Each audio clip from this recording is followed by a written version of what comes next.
So for a quick lesson on this piece by Giuliani, first things, this is a really nice example of Viennese writing from this time period. So you have a pretty strong melody, but you also have some texture, some zones where it's just playing around with texture and some nice harmonies. And I really like this piece for its beautiful minor key and a couple of surprise harmonies that pop up.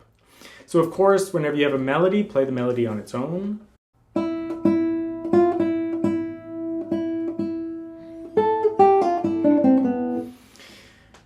There will be times in this piece when the melody isn't as clear because it just goes into texture, but nevertheless, whenever you feel that there's a nice, beautiful melody like at the opening of this piece, just make sure that you bring it out and that you play it on its own a little bit to make sure you have it. Now, the main thing in this piece is just knowing some of the chord shapes, and then there's not too much that's tricky, but let's do a little walkthrough of the piece. So you have to start off with 3-1 on your A minor, so you can get the F here. So we can use our second finger on the F. And then 4-3. Try to keep your hand nicely aligned there. Then you have to jump up and slide right down. There's not much you can do.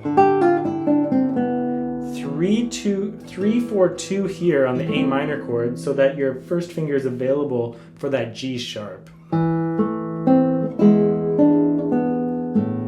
And there's your cadence, that E7 chord to the A minor.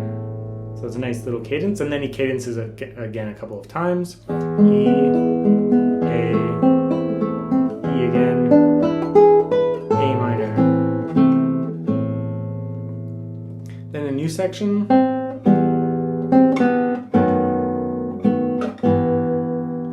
There's multiple ways you could finger that chord. You could go 3-2-4 and slide that up.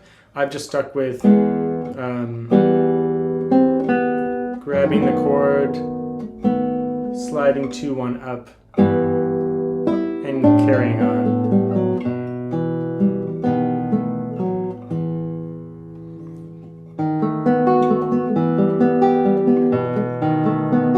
Just be careful of your right hand fingering in this section. Arpeggios are easy. Here I go P, I, P.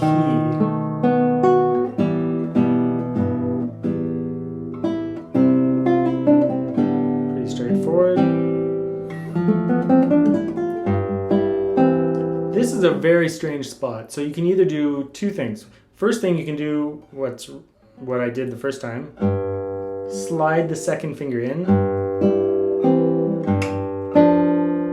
But that's pretty weird. It's like a weird stretch. You're not going to be close to the fret with this finger, so you might get some buzzing. It's not a great solution. So the other option would be to just jump that finger, second finger, second. Only problem is this, that second finger is on the E just before. So you have to jump it over very quickly and try to get it as smooth as possible. A little bit tricky though, but you have two options there. Like I said, if you find sliding that second finger in a little too crammed, just jump the fingers over. Jump 2. It can be done fairly smoothly if you cover it up, but it'll be a small sacrifice there. And then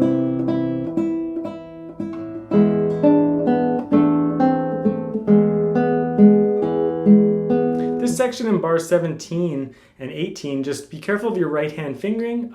You don't want to repeat fingers if possible. So I've decided to go A, M, A, M, A, M, I, A, M, I, M, A. It's a little bit complicated. I've written it all out on the sheet music, but you just have to be a little bit careful there. You'll just go slow, take it in one group at a time. Make sure you're good at that. Make sure you're good at that.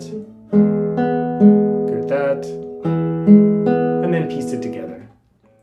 Next section is just a little bit of texture, but you can let it build.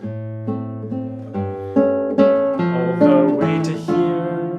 Same thing here. You could slide the third finger down. that would actually be more legato than jumping the first finger over. We're talking about bar 20. So you could jump the first finger over, but again, it kind of clips your legato a little bit. I do it because it's just a little bit more ergonomic and less weird, but you could also do 3, slide 3 down. It's a little bit strange. But then you can keep your second finger on that A, which is very helpful. But just choose one of them and smooth it out as much as you can, trying to cover up anything that's strange.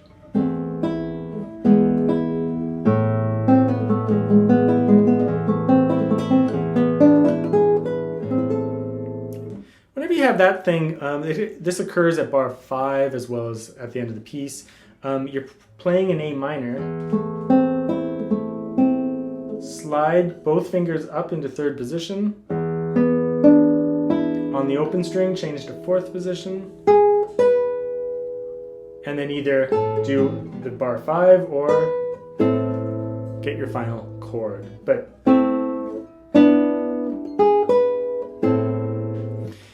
a lot of the times when I'm dealing with anything that's a little bit finicky, I just break it into the pure technical elements, right? So you have A minor, you slide your fingers up, you play the next position, you play your chord. And then you get good at those 3 things, but then you just mix them together and make sure that you are playing it musically, right?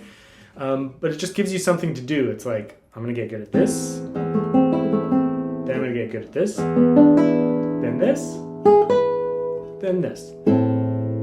Once you feel confident, you piece it all together.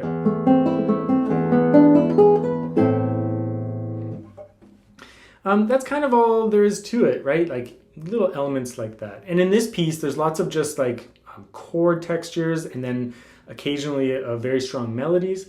So as long as whenever there's a melody, you're just focusing on that melody and bringing it out of the texture, making the accompaniment a little bit softer. And whenever there's chord textures, you just have to really know them and then try to smooth them together as much as possible. So you get kind of a flowing texture or a flowing line through the texture.